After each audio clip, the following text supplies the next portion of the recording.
आप सभी लोगों को राम राम। सर्वत्र ज्ञान अकेडमी में आप लोगों का स्वागत है। अब हम लोग जो है अपने नए सब्जेक्ट की शुरुआत करते हैं। नए सब्जेक्ट में जो है आज हम लोग जो शुरुआत करेंगे वो करेंगे ज्योग्राफी की। ज्योग्राफी के अंतर्गत जो है आज हम लोग जो है विश्व भूगोल की शुरुआत करेंगे। विश्व भूगोल में जो हमारा शुरुआती जो पार्ट रहेगा वो रहेगा अपना जो अपने ब्रह्मांड, सौरमंडल, ग्रह, तारे, उपग्रह, खगोल, जो अन्य पिंड जो है खगोलीय पिंड, उन सभी के बारे में हम लोग चर्चा करेंगे। उसके बारे में हम जो है धरातलीय जो आकृतियां हैं, भू आकृति, उनके बारे में चर्चा करेंगे। इसके साथ साथ जो है फिर अगला जो पार्ट रहेगा हम लोगों का वो हमारा आर्थिक भूगोल, और उसके बाद में जो है अपना मानवीय भूगोल उसी के साथ साथ में देखते चलेंगे। यानी हम लोग जो है विश्व भूगोल में अधिकांशतः जो हमारा फोकस रहेगा वो रहेगा प्रश्नों के आधार पर। तो सौरमंडल या फिर जो है ब्रह्मांड, इनसे यहाँ से कम एक या दो प्रश्न, एक प्रश्न जो है लगातार किसी न किसी परीक्षाओं में पूछा गया है। और हम लोगों का जो उद्देश्य रहेगा वो पीएससी, यूपीएससी, प्री और मेंस दोनों के पर्पज से रहे। यूपीएससी में हालांकि यहाँ से प्रश्न मेंस में पूछे नहीं जाते, ना ही अपने पीएससी में, पर पीएससी में कभी कभी जैसे उपसौर है, अपसौर है, इस प्रकार के प्रश्न पूछे गए हैं, तो उन्हें सॉल्व करने के हिसाब से हम लोग जो है ना देखते चलेंगे। हम लोग स्टार्ट करें।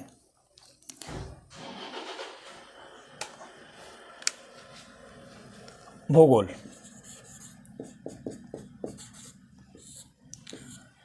बिल्कुल बेसिक से स्टार्ट करते हैं। भूगोल जो है, भूगोल का अर्थ क्या है?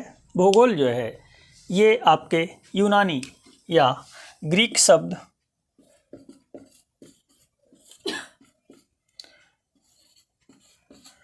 जियोग्राफिया से बना है।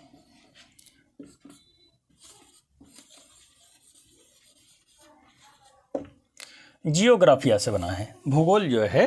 ये ज्योग्राफी शब्द जो है ये किससे बना है? आपका ग्रीक शब्द जो है ज्योग्राफिया, जिसका आप लोग अर्थ देखें तो जियो का सामान्य सा अर्थ है पृथ्वी, और ग्राफिया का अर्थ है अध्ययन। यानी यहाँ से सीधा सा जो अर्थ निकलता है वो अर्थ क्या निकलता? हम लोग जो है भूगोल के अंतर्गत पृथ्वी का अध्ययन करेंगे। पृथ्वी का अध्ययन किस स्तर तक करेंगे? पृथ्वी का जो स्तर का अध्ययन है हम लोग देखें तो पृथ्वी का जो धरातलीय बेस है, मतलब मुख्यतः जो आधार रहेगा उसका आधार क्या रहेगा? वो रहेंगे हम लोग सतह वाला। पृथ्वी का कौन सा पार्ट है? मुख्यतः सतह। अब सतह के अंतर्गत जो है, अब कई बार जैसे आप लोगों ने पढ़ा होगा कि सुना भी है कि पृथ्वी की आंतरिक संरचना का अध्ययन। पृथ्वी की आंतरिक संरचना का अध्ययन किस स्तर तक करेंगे? आंतरिक संरचना का अध्ययन केवल उसी स्तर तक करेंगे कि जहां तक हम लोग कहें वो सतह को प्रभावित करती है। हम पृथ्वी के अंतर्गत, सतह के अंतर्गत हम पृथ्वी के वायुमंडल का भी अध्ययन करेंगे। भाई वायुमंडल के लिए अलग विज्ञान है, वायुमंडल के लिए अलग जो है स्टडी करने वाली शाखा है। पृथ्वी की आंतरिक जो संरचना है उसके लिए स्टडी करने के लिए अलग शाखा है। पर हम किस स्तर तक अध्ययन करेंगे? जो पृथ्वी की सतह पर रहने वाले जो जीव जंतु हैं, जो पर्यावरण है, जिससे हम लोग कहें जो भूगोल विषय के अंतर्गत सम्मिलित हैं, जिनके लिए भूगोल विषय बनाया गया है, उनसे संबंधित जितना पार्ट है वो अध्ययन करेंगे। यानी मुख्यतः जियोग्राफी के अंतर्गत किसका अध्ययन है? पृथ्वी का। और पृथ्वी के किस पार्ट का? पृथ्वी के जो है सतह वाले पार्ट का, जहां भाई जो जीवन हम लोग कहें, जीवन जो चलता है उस पार्ट का जो है हम लोग अध्ययन करेंगे। हम लोग देखें कि भूगोल विषय के रूप में या भूगोल की जो परंपरा है इसका प्रारंभ कहाँ से हुआ? तो भूगोल के प्रारंभ की दो दृष्टिकोण हैं। पहला एक दृष्टिकोण हम लोग देखें भारतीय दृष्टिकोण। भारतीय दृष्टिकोण में यहाँ से प्रश्न नहीं बनते, पर केवल एक सामान्य सी अवधारणा बनाने के लिए जो है हमें कुछ इस तरीके से देखना है कि एक विषय की जो है जो अवधारणा है, विषय की एक जो समझ जो है वो बन जाए। तो भारतीय दृष्टिकोण के बारे में यदि हम लोग कहें तो भारत में सर्वप्रथम जो है भूगोल से संबंधित जिस जानकारी का उल्लेख किया गया है, तो वो उल्लेख कहाँ किया गया है? वो उल्लेख किया गया है ऋग्वेद में। ऋग्वेद में जो है ऋग्वेद में सबसे पहली बार हम लोग कहें जो अध्ययन किया गया है, जिसके बारे में बताया गया है, भूगोल विषय का अध्ययन नहीं है, पर भूगोल विषय में जिनका अध्ययन किया जाता है, जिन्हें हम पढ़ते हैं, उनके विषय में सबसे पहले हमें कहाँ मिलती जानकारी? ऋग्वेद में। ऋग्वेद में जैसे नक्षत्रों की चर्चा की गई है। जैसे हम लोग कहें कि हमने क्या कहा, पृथ्वी के अंतर्गत हम सतह का अध्ययन करेंगे, पर सतह पर नक्षत्रों का जो प्रभाव पड़ रहा, केवल नक्षत्रों का उस हद तक अध्ययन करना। नक्षत्रों के अध्ययन करने के लिए अलग से खगोल शास्त्र है, पर जिस हद तक यहाँ प्रभाव पड़ रहा उस हद तक अध्ययन करना। तो यहाँ जो है नक्षत्रों की जानकारी हमें किस में दी गई? सबसे पहली बार हमें ऋग्वेद में दी गई। इसी प्रकार हम लोग देखें भारतीय दृष्टिकोण में वेदों के उपरांत हमें गुप्त काल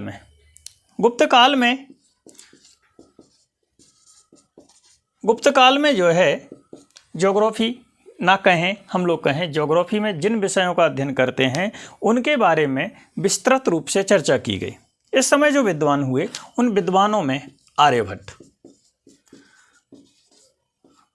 जो हैं वो विद्वान हैं जिनके द्वारा 2 पुस्तकें लिखी गई, आर्यभट्टियम और सूर्य सिद्धांतिका। इन पुस्तकों में जो है आर्यभट्ट ने पृथ्वी गोल है, पृथ्वी की परिधि क्या है, सूर्य और चंद्रमा और पृथ्वी, इन तीनों का जो अध्ययन किया गया, वो जो हम लोग आज दृष्टिकोण का अध्ययन करते हैं, सूर्य ग्रहण और चंद्र ग्रहण। तो ये सूर्य ग्रहण और चंद्र ग्रहण का जो वैज्ञानिक दृष्टिकोण है वो आपके आर्यभट्ट ने उसी समय बताया कि भाई पृथ्वी की छाया जब चंद्रमा पर पड़ती है तो चंद्र ग्रहण पड़ जाता है और सूर्य पर पड़ती है तो सूर्य ग्रहण। यानी हम लोग स्थिति देखें कि जब चंद्रमा की छाया सूर्य पर पड़ती है तो वो आपका सूर्य ग्रहण। यानी ये सब जो है, ये सब किसके द्वारा बताया गया? आपके आर्यभट्ट के द्वारा बताया गया। और इस समय जो खगोल की जो जानकारी है उनके विषय में आर्यभट्ट ने और भी बहुत सारी जानकारियां दी, जैसे बृहस्पति का रंग पीला है, मंगल का रंग लाल है, आपके अन्य ग्रहों के बारे में भी जो इनके द्वारा बताया गया। इसी प्रकार आप लोग कहें हमें एक और विद्वान मिलते हैं, बराह मिहिर साहब जो हैं, इनके द्वारा भी आपके खगोल शास्त्र के बारे में बहुत अच्छी जानकारी दी गई। उज्जैन के निवासी थे और इन्होंने जो है उज्जैन में तारामंडल भी इनके नाम से बनाया गया। और पहले जो है प्राचीन काल में यहाँ से बराह मिहिर साहब जो हैं अपने उज्जैन से काल गणना करते थे और इन्हें भी जो है खगोल शास्त्री, गणतज्ञ, इन सब के रूप में जाना जाता। इनके अलावा हम लोग कहें प्राचीन काल में जो है ब्रह्मगुप्त हैं, भास्कराचार्य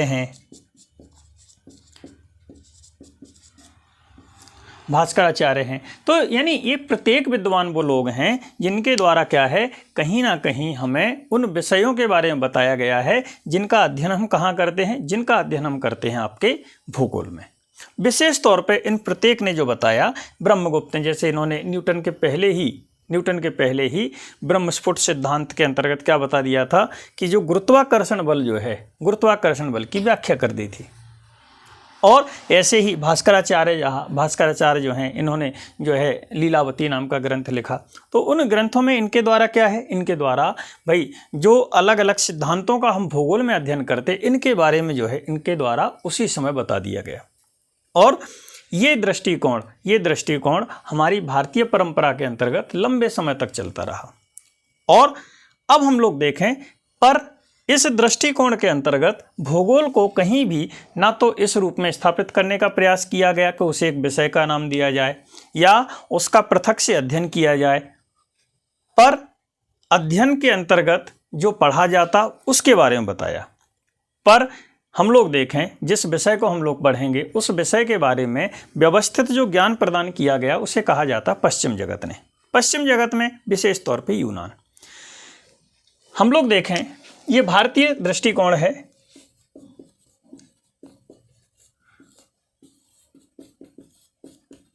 पश्चिमी दृष्टिकोण की चर्चा करें तो पश्चिमी दृष्टिकोण में प्रारंभ जो है, अधिकांश विषयों का प्रारंभ आप देखेंगे तो ये आपको यूनान से मिलता। यानी अधिकांश विषयों का जो जनन है, अधिकांश विषयों के जनक जो हैं वो आपको कहाँ मिलेंगे? प्राचीन काल में यूनान में मिलते। जैसे हम लोग देखें, यूनान में एक विद्वान हुआ है, उस विद्वान को हम लोग किस रूप में जानते हैं? होमर के नाम से जानते हैं। होमर ने दो रचनाएं लिखी, इलियड और ओडिसी। इलियड और ओडिसी। इलियड और ओडिसी जो है, यद्यपि इन रचनाओं के विषय क्या थे? सामाजिक थे। पर यहाँ हमें पहली बार इन्होंने क्या है? इन्होंने क्षेत्रीयता का वर्णन किया है। अब क्षेत्रीयता का आशय क्या है? क्षेत्रीयता का आशय है कि इन्होंने अलग अलग क्षेत्रों का जो वर्णन है वो किस रूप में? जलवायु के आधार पर, वहाँ की ऋतुओं के आधार पर, वहाँ पाई जाने वाली वनस्पतियों के आधार पर, यानी उस क्षेत्र की अलग जो विशेषता बताई है, जो हम आज भूगोल में पढ़ते हैं, उस समय होमर के द्वारा जो है इलियड और ओडिसी नाम की जो उसकी पुस्तक जो थी, उन दोनों ही पुस्तकों में उन्होंने जिन जिन क्षेत्रों का वर्णन किया है, उस क्षेत्रीयता को किस रूप में बताया? जो आज हम ज्योग्राफी में पढ़ते हैं। यानी उन्होंने ज्योग्राफी के पॉइंट ऑफ व्यू से नहीं बताया, पर उनका जो उद्देश्य जो था, वो उद्देश्य क्या था? वो उद्देश्य था कि उन सब विषयों को बताना जो आज हम ज्योग्राफी में पढ़ते। जैसे भाई प्राचीन काल में भारत में इनका उद्देश्य ज्योग्राफी के बारे में बताना नहीं था, पर वो सभी बातें बताना जो हम ज्योग्राफी में पढ़ते। ऐसे ही यहाँ से हम लोग कहें पश्चिमी जगत में अपने स्टार्टिंग हो जाती है किसके? ज्योग्राफी के ज्ञान की। आगे बढ़े हम लोग तो प्राचीन काल में ही यूनान का ही एक और व्यक्ति रहा है, अनेक्सिमेंडर। अनेक्सिमेंडर का यदि हम लोग काल की चर्चा करें तो इसके बारे में, काल याद रखना जरूरी नहीं है, पर क्या है कि हमें जब कभी एक दूसरे से कंपेयर करना है तो कंपेयर करने के लिए एक मोटा मोटा आइडिया होना चाहिए। तो उस मोटे मोटे आइडिया के लिए हम लोग कहें लगभग 610 BC ईसा पूर्व से लेकर जो है 547 ईसा पूर्व जो है, ये काल रहा है किसका? अपने अनेक्सिमेंडर साहब का। ये आपके यूनान के विद्वान थे। इनके बारे में जो सबसे प्रसिद्ध जो फैक्ट है, जो इनकी प्रसिद्धि का कारण है, वो क्या है? इनके द्वारा सर्वप्रथम मानचित्र बनाया गया। इनके द्वारा जो है सबसे पहली बार जो है मानचित्र बनाया गया। अनेक्सिमेंडर इस बात के लिए जाने जाते हैं, यानी इनके द्वारा जो है यूनान का जो है पहली बार मानचित्र बनाया गया, अपने क्षेत्र का मानचित्र बनाया। जैसे आज हम लोग मानचित्र देखते हैं ना, राजनीतिक मानचित्र, राजनीतिक ग्लोब, राजनीतिक जो है आपका एटलस, और जो है कौन सा? पॉलिटिकल, जिसमें जो है क्षेत्रों की चर्चा होती है और उस क्षेत्र के जो है प्राकृतिक जो संसाधन होते हैं उनकी चर्चा होती। यानी ऐसा पहली बार बताया गया किसके द्वारा? अपने अनेक्सिमेंडर साहब के द्वारा। और हम लोग जो है स्थिति देखें तो अनेक्सिमेंडर साहब जो हैं, अनेक्सिमेंडर साहब ने एक जो है यंत्र बनाया था, उसे जो है बेबीलोन यंत्र, या फिर उसी को क्या कहा जाता है? नोमोन यंत्र के रूप में जाना जाता है। नोमोन यंत्र ये कभी भी पूछा जा सकता है, इसलिए इसे ध्यान रखें।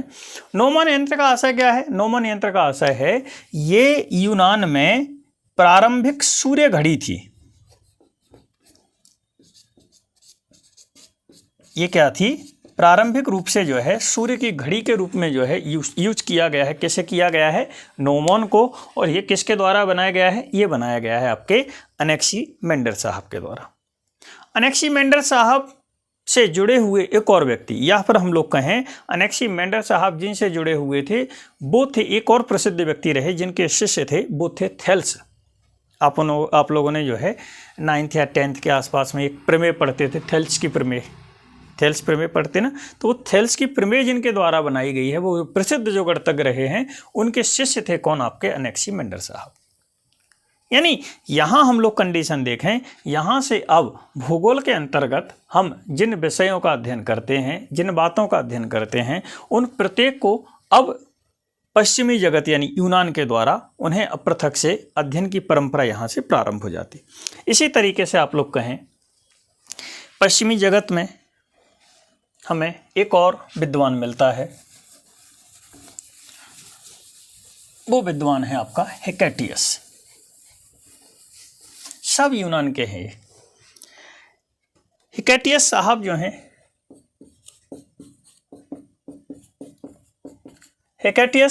हिकैटियस साहब जो हैं इनके बारे में आप लोग बताएं तो इनकी स्थिति कैसी है। इनकी स्थिति है, इनके द्वारा एक प्रसिद्ध जो है पुस्तक लिखी गई, पेरियोड्स नाम की जो है, इनके द्वारा जो है पेरियोड्स नाम की जो है पुस्तक लिखी गई। और इस पेरियोड्स नाम की पुस्तक में इनके द्वारा क्या है, सबसे पहले प्रादेशिकता का वर्णन किया गया।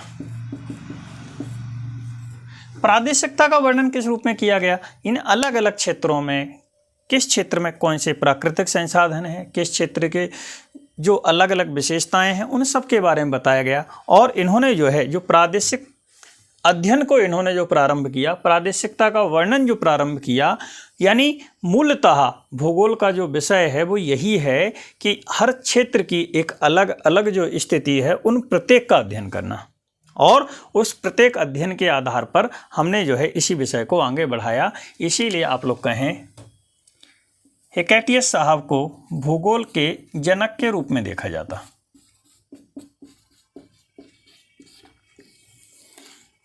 अधिकांश विद्वान एक मत हैं इस पर कि आपके हिकैटियस साहब जो हैं ये क्या हैं, ये आपके जो है भूगोल के जनक हैं। आप लोग स्थिति देखें, इन्होंने प्रादेशिकता में एक और प्रश्न यहाँ से पूछा है, अब किस परीक्षा में पूछा वो मुझे याद नहीं। एक प्रश्न पूछा है कि हिकैटियस साहब ने एक नगर था मिलेट्स, यूनान का नगर है, उसकी प्रादेशिकता का इन्होंने वर्णन किया, उसका पहले मानचित्र बनाया और उसकी जो राजनीतिक और जो है उस क्षेत्र की प्राकृतिक स्थिति थी उस मिलेट्स नामक नगर का जो है इन्होंने वर्णन किया। और यहाँ से हम लोग कहें ये आपके हिकैटियस साहब क्या हैं, ये आपके जनक जाने जाते हैं। किस रूप में, आपके भूगोल के। एक और स्थिति थोड़ी सी ध्यान रखना, कई जगह हमें एक और नाम मिलता है। एक और नाम क्या मिलता है, अनेक्सीमेंडर। अनेक्सीमेंडर हो गया, अनेक्सीमेंडर के साथ साथ में जो है एरेटोस्थनीज। ध्यान रखना ये सब मतलब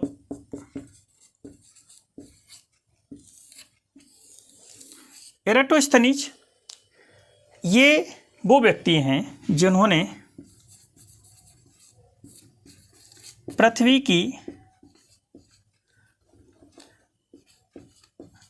गणितीय व्याख्या प्रारंभ की थी। इन्होंने पृथ्वी का जो है गणितीय अध्ययन जो है ये प्रारंभ किया इन्होंने, जिसके अंतर्गत आप लोग कहें, जिसके अंतर्गत इन्होंने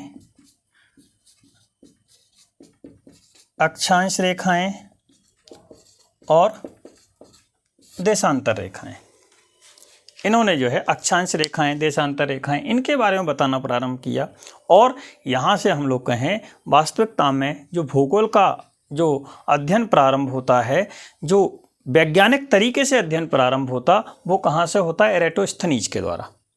तो बहुत सारे विद्वान जो हैं वो आपके एरेटोस्थनीज को भी किस रूप में देखते हैं, इन्हें भी जनक के रूप में देखते हैं। ध्यान रखना, यदि मान लो हमें हिकैटियस का ऑप्शन नहीं है पेपर में, ऑप्शन में हिकैटियस का ऑप्शन नहीं है, तो हम किसके साथ में जाएंगे, तो हम एरेटोस्थनीज के साथ जाएंगे।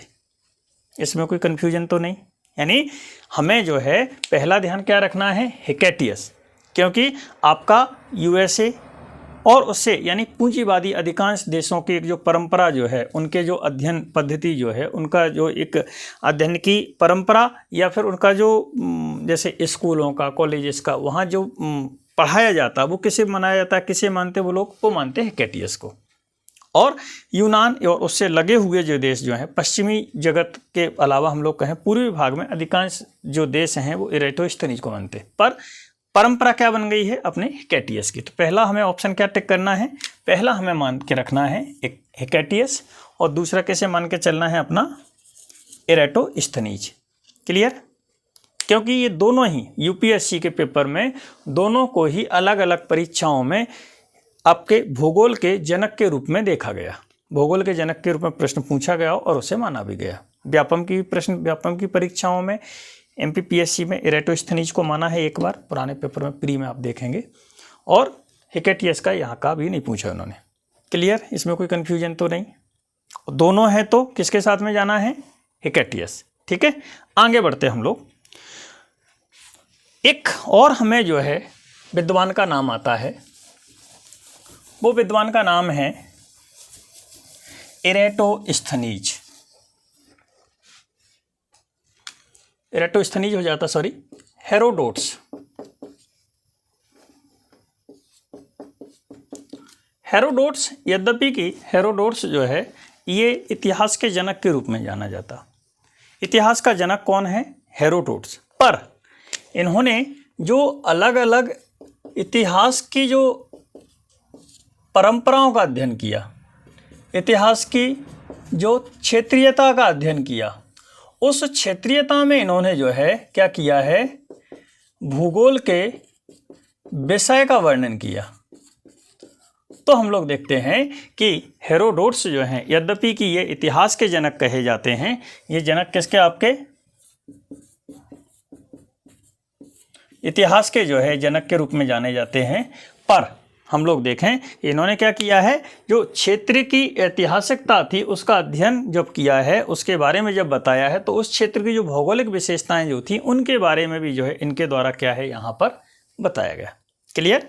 तो हेरोडोट्स जो हैं, हेरोडोट्स भी जो है ये क्या है, आपके इस समय के एक प्रसिद्ध जो है विद्वान हो जाते हैं, जिनके द्वारा क्या है, जिनके द्वारा आप लोग बताएं कि हमें भूगोल की अध्ययन में सहायता मिलती। इसी प्रकार आप लोग आगे बढ़ें, तो एक विद्वान हमें मिलते हैं स्ट्रैबो। स्ट्रैबो जो है, स्ट्रैबो की पुस्तक अपने यहाँ परीक्षाओं पूछी जाती है, पूछी भी गई है। वो पुस्तक कौन सी? अपनी encyclopedia of the world.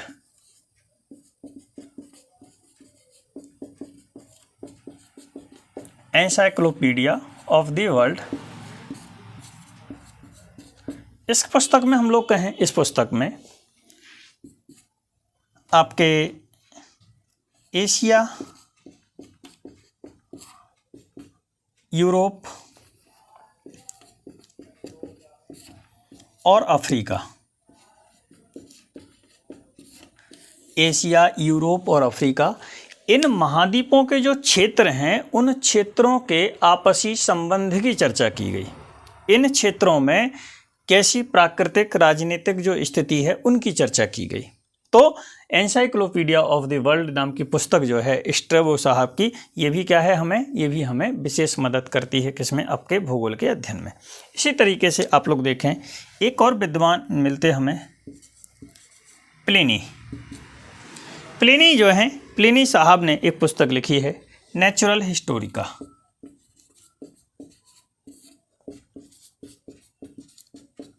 Natural Historica. यद्यपि कि ये उस पुस्तक को जो है हम लोग देखें तो ऐतिहासिक दृष्टि से विशेष महत्व रखती है, पर जितना इसका इतिहास में महत्व है उतना ही महत्व क्या है, उतना ही महत्व है आपके भूगोल में। उसका कारण क्या है? उसका कारण है कि इसके द्वारा जो प्राचीन काल के इतिहास में लगभग तीसरी शताब्दी, लगभग जो है आपके तीसरी शताब्दी का युग जो था, उस युग में जो है आपके नेचुरल हिस्टोरिका नाम की पुस्तक में इनके द्वारा जो व्यापारिक संबंधों का उल्लेख किया गया, अलग अलग क्षेत्र की वनस्पतियां, अलग अलग क्षेत्र में पाए जाने वाले जो प्राकृतिक संसाधन, राजनीतिक स्थिति जो है, उन सब की जो चर्चा की गई है वो क्या है, हमें भूगोल के अध्ययन में बड़ी मदद करती। इसी तरीके से जो है आप लोग देखें, हमें एक और विद्वान का नाम मिलता है टॉलमी। टॉलमी जो है, टॉलमी वो व्यक्ति है जिसके द्वारा, यद्यपि इसमें एक चीज़ ध्यान रखना, मिस्र का था टॉलमी, मिस्र का निवासी था। टॉलमी जो है, टॉलमी ने एक सिद्धांत दिया है। टॉलमी ने एक, पहली बात तो आप ये ध्यान रखें कि इसने भूगोल या जियोग्राफी का, भूगोल या फिर जो है जियोग्राफिका के नाम से एक पुस्तक लिखी है। उस पुस्तक में इन्होंने एक सिद्धांत दिया। वो सिद्धांत क्या है? उस सिद्धांत को कहा जाता है पृथ्वी केंद्रण सिद्धांत।